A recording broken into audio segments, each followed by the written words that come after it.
Миссис Джонсон быстро заметила странную перемену в своей спутнице. Дейзи. Ее охватило некоторое волнение и неловкость, что было необычным для ее обычно спокойного поведения. Хотя миссис Джонсон и раньше замечала подобные признаки и ожидала появления лошадей, это показалось странным, учитывая, что у Дейзи не было никаких признаков беременности. Когда дискомфорт Дейзи усилился, стало ясно, что ее состояние действительно связано с предстоящими родами. Появление маленького жеребенка повергло всех в благоговейный трепет. Однако сюрприз оказался совсем не таким, какого обычно ожидаешь. После последнего усилия на свет появились голова и передние конечности жеребенка. Вскоре после этого появилось полное тело, и Дейзи с любовью вычистила своего отпрыска, выглядя довольной недавним испытанием. Однако вокруг царила абсолютная тишина. Все смотрели на жеребенка с явным недоверием.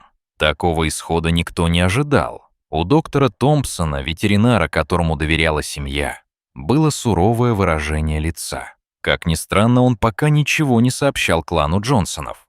Он просто методично собирал свои вещи.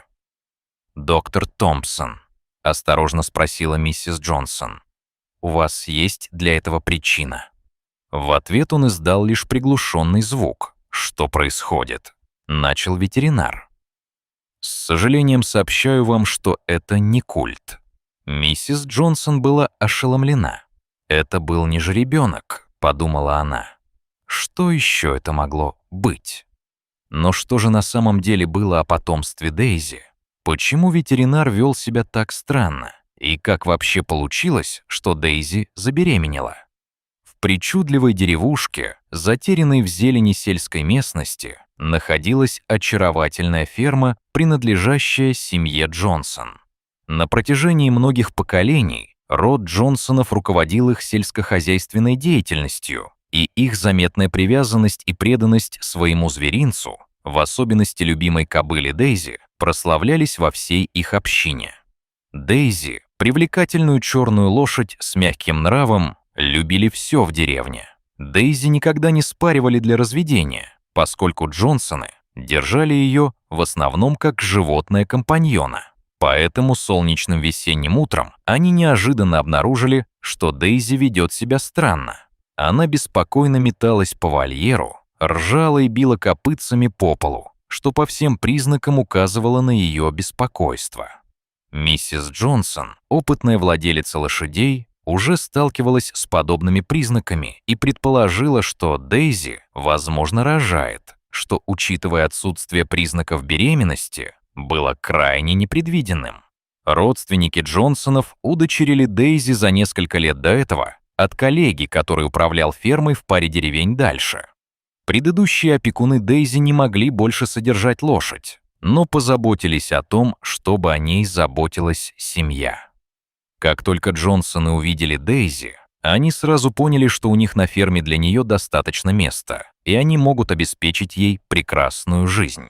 Дейзи отличалась от других их лошадей. Они знали о ее непростом прошлом. Ранее она работала в цирке, а затем на частной ферме. Из-за травмы ее карьера резко оборвалась. Общительное поведение Дейзи сделало ее идеальной для выступлений перед публикой, но Джонсоны хотели быть уверенными, что она не вернется в столь стрессовую обстановку. В отличие от других лошадей на их ферме, распорядок дня Дейзи был совершенно неограниченным. Они не использовали ее для погрузки сена или перевозки материалов, как других лошадей. Вместо этого Дейзи разрешалось отдыхать и получать удовольствие от жизни, что давало ей значительный отпуск после многолетнего труда. Однако Джонсоны не подозревали о том, что кто-то нарушил безмятежное будущее Дейзи. Вскоре после этого они связались с местным ветеринарным врачом, доктором Томпсоном, который прибыл на ферму при первой же возможности. Он был надежным ветеринаром Джонсонов в течение нескольких лет и хорошо знал о состоянии Дейзи. По прибытии встревоженный мистер Джонсон поприветствовал его и проводил к вольеру Дейзи. Как только доктор Томпсон подошел к стойлу Дейзи, он быстро оценил ее состояние. Он понял, что у нее начались схватки и приближалось рождение жеребенка. Миссис Джонсон была крайне озадачена. Поблизости от Дейзи не было ни одного самца лошади. Так как же она могла забеременеть? Однако вскоре она поняла, что эта загадка не вызывала особого беспокойства, поскольку Дейзи была почти готова к родам и нуждалась в максимально возможной помощи. К счастью, доктор Томпсон привез с собой все необходимые инструменты и подготовил все на случай, если они понадобятся. Но сначала Дейзи пришлось действовать самостоятельно. По словам доктора Томпсона, роды у Дейзи были в самом начале. На то, чтобы начались полноценные роды, могло уйти несколько часов или даже день, поэтому все, что они могли сделать в это время, это подождать.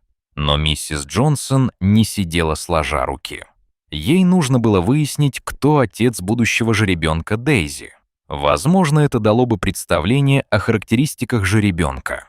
После другого инцидента, произошедшего много лет назад, на ферме были установлены камеры видеонаблюдения, поэтому миссис Джонсон решила проверить отснятый материал. Она быстро просмотрела записи, как раз в то время, когда Дейзи заподозрили в беременности. Вскоре миссис Джонсон заметила кое-что необычное. Когда миссис Джонсон продолжила обзор, ее глаза расширились от удивления. Она была поражена тем, что происходило у нее на глазах. В тот вечер, когда, как предполагалось, Дейзи забеременела, она была одна в своем загоне. Удивительно, но на кадрах она увидела неожиданное присутствие человека. Ворота были открыты, и в них неторопливо вошел самец лошади. Миссис Джонсон сразу же поняла, что это мероприятие было спланировано целенаправленно. Но кто совершил это действие и по какой причине? Что они могли от этого выиграть? Она уведомила своего супруга и доктора Томпсона, и они собрались у монитора компьютера, чтобы вместе просмотреть загадочную запись. Внезапно она узнала мужчину-коня. Это был Рокки, конь, принадлежавший их соседям. Миссис Джонсон несколько недель назад наблюдала за странным поведением Рокки, но ей и в голову не приходило, что он может быть причиной неожиданного состояния Дейзи. Присмотревшись внимательнее, она обнаружила, что какая-то дама открыла калитку и впустила Рокки в загон Дейзи, что было неожиданностью, поскольку опекуном Рокки был одинокий джентльмен. Когда миссис Джонсон внимательно изучала видеозапись, снятую камерами наблюдения, она сделала серию снимков, на которых было отчетливо видно лицо женщины. Она не смогла узнать женщину на фотографиях и не могла понять, как эта женщина попала на их территорию, но она была полна решимости раскрыть правду, стоящую за этой тайной. Эта запутанная ситуация вызвала множество вопросов, но у миссис Джонсон было мало времени на размышления, так как ей срочно позвонил доктор Томпсон. У Дейзи начались активные схватки. Миссис Джонсон бросилась обратно в загон к Дейзи и обнаружила, что она в отчаянии лежит на земле. «Осталось совсем немного», — заявил доктор Томпсон, на лице которого читалось счастье. Заметив, что мышцы живота Дейзи часто сокращаются и расслабляются, он решил, что у нее сильные ритмичные сокращения. Однако Дейзи не осталась лежать на полу. Она вертелась, вставала, расхаживала по своему загону и снова ложилась, явно взволнованная. Однако ожидалось, что это скоро закончится. По крайней мере, на это надеялись. Дейзи тяжело дышала, и миссис Джонсон почувствовала беспокойство за свое драгоценное животное. В то же время доктор Томпсон заверил ее, что все идет своим чередом. Хотя миссис Джонсон понимала, что ей следует доверять своему ветеринару, она не могла оставить без внимания необычное поведение Дейзи. По морде лошади струился пот, а ее глаза расширились от страха. Несмотря на то, что доктор Томпсон была профессионалом своего дела, миссис Джонсон была со своей лошадью на протяжении всего обследования. Поэтому она не могла игнорировать свой инстинкт, когда чувствовала, что что-то не так. Она еще раз выразила свое беспокойство доктору Томпсону. Тем не менее, его мнение осталось прежним. Тут миссис Джонсон поняла, что ей необходимо вмешаться. Она взглянула на своего мужа, который не мог не встревожиться, увидев страх в глазах жены. Однако они не знали, что делать дальше. Доктор Томпсон постоянно находился рядом с Дейзи. И тут мистеру Джонсону пришла в голову идея. Он сделал несколько шагов назад, хотя и осознавал, что позади него находится какой-то предмет, и намеренно споткнулся. Миссис Джонсон и доктор Томпсон ахнули, услышав, как мистер Джонсон споткнулся. Несмотря на крики от боли, было не так уж и больно. Он инсценировал инцидент, чтобы отвлечь внимание доктора Томпсона, и это ему удалось. Доктор Томпсон быстро подбежал к мистеру Джонсону и, не теряя времени, помог ему подняться. Однако это не отвлекло его жену от осмотра ее друга-лошади. Мистер Джонсон со стоном схватился за голову. «Мне нужно прилечь. У меня раскалывается голова». Он изобразил огорчение. «Доктор Томпсон, не могли бы вы помочь мне вернуться в дом?»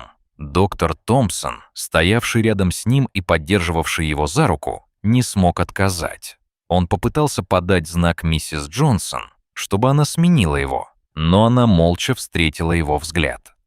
«Я скоро вернусь. Присмотри за Дейзи и держись подальше», приказал доктор Томпсон, когда они с мистером Джонсоном заковыляли прочь.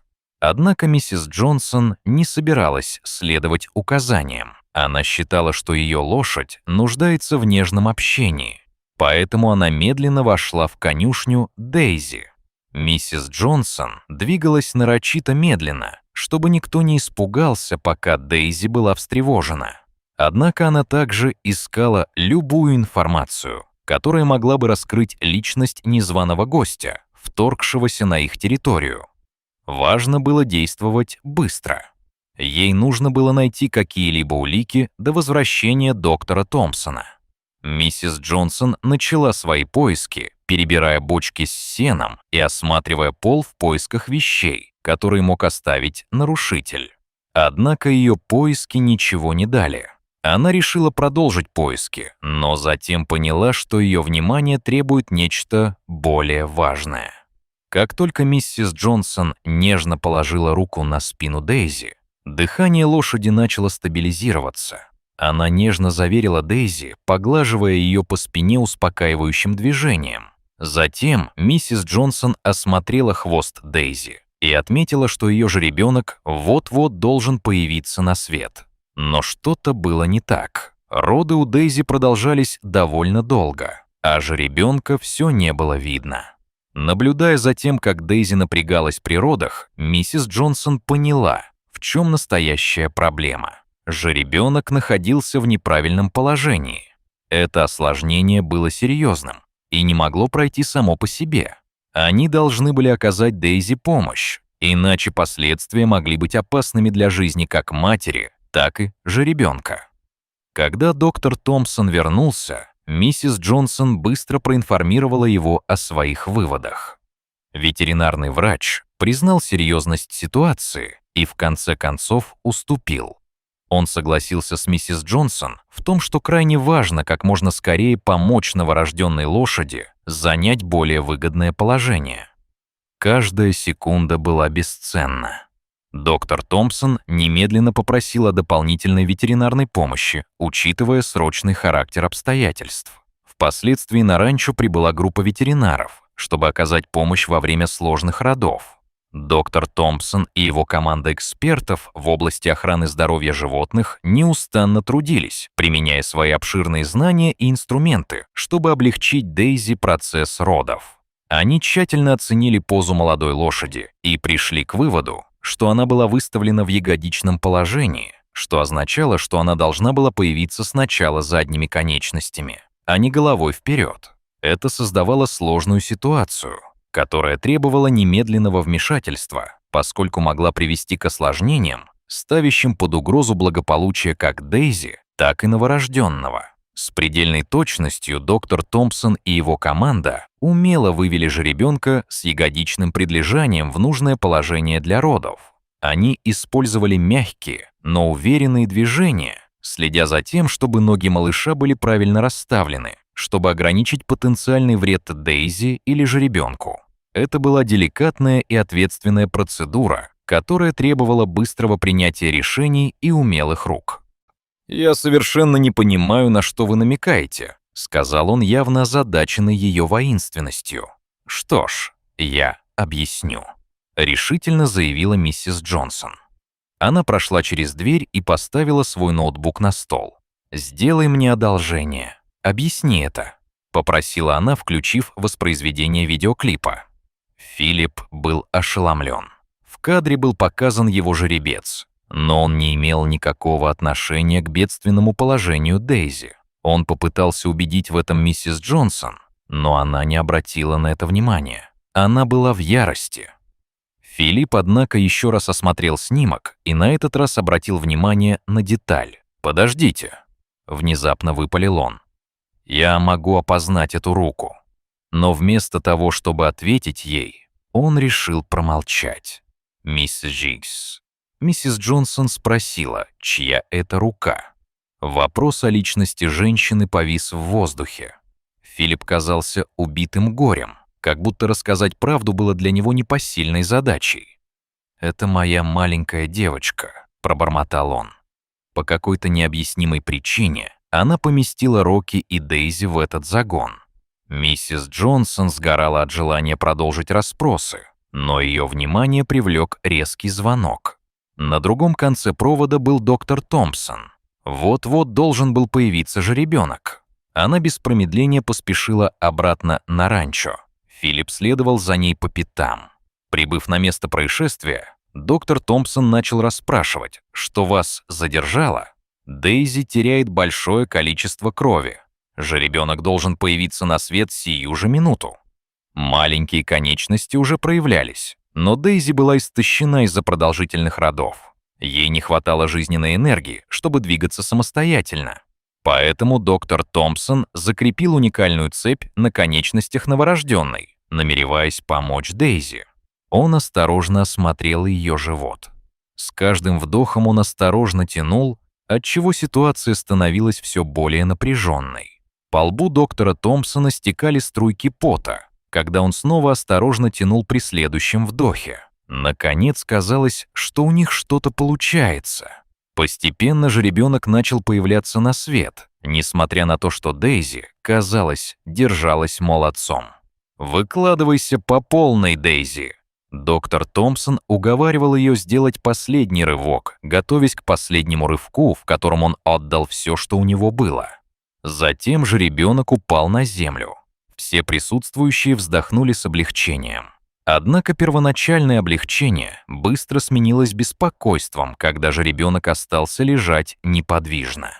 У миссис Джонсон перехватило горло, когда она увидела, что Дейзи пытается подтолкнуть жеребенка к движению. Бесчисленные мгновения казались бесконечностью. Никто не мог отвести взгляда от неподвижного жеребенка. Когда миссис Джонсон приготовилась отойти от душераздирающей сцены, она заметила легкое движение. Постепенно движения усилились, и прежде чем они поняли это, жеребенок неуверенно попытался встать. Обрадованная миссис Джонсон обняла доктора Томпсона, но он не ответил на ее радость взаимностью. Он выглядел необычно бледным, что вызвало у нее беспокойство. «Что, по-видимому, вас беспокоит, доктор?» — спросила миссис Джонсон. «Этот жеребенок необычен», — осторожно ответил он. Миссис Джонсон нахмурила брови. При ближайшем рассмотрении она была вынуждена признать, что жеребенок не похож на своих родителей. «Что с ним может быть не так?» — спросила она ветеринара. Однако ее размышления были прерваны звуком подъезжающей к дому машины. Гадая, кто бы это мог быть, она увидела Филиппа, направлявшегося к парадному входу, и тут до нее дошло. Его дочь была здесь. Миссис Джонсон была готова наконец встретиться с дочерью Филиппа.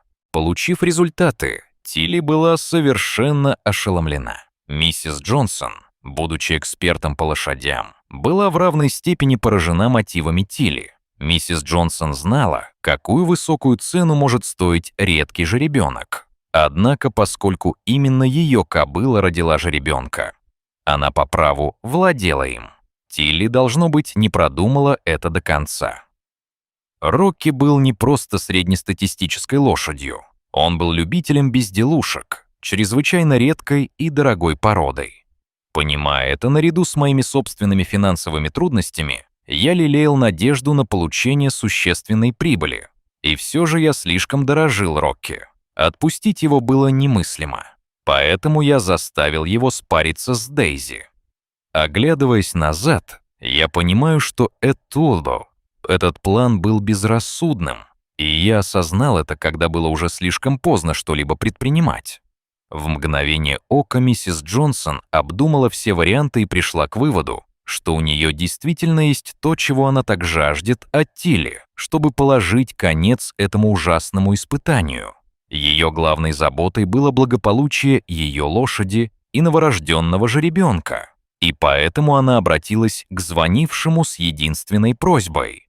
«Мне нужно, чтобы вы покинули мое помещение и пообещали больше не возвращаться», уверенно заявила она. Принимая требования, Тилли кивнула. Она поняла доводы миссис Джонсон, которая ради своей выгоды обманула их доверие. Поэтому Тилли без каких-либо возражений развернулась на каблуках и покинула территорию. Поскольку Тилли навсегда покинула ранчо, а вероятность повторения инцидента значительно снизилась из-за модернизации системы безопасности, миссис Джонсон переключила свое внимание на уход за новым пристройком в своем сарае. Право собственности не оспаривалось, поскольку жеребенок был плодом ее скакуна. Но что ей было делать с лошадью такой потенциальной ценности? Насколько ей было известно, миссис Джонсон знала, что порода лошади может принести ей целое состояние.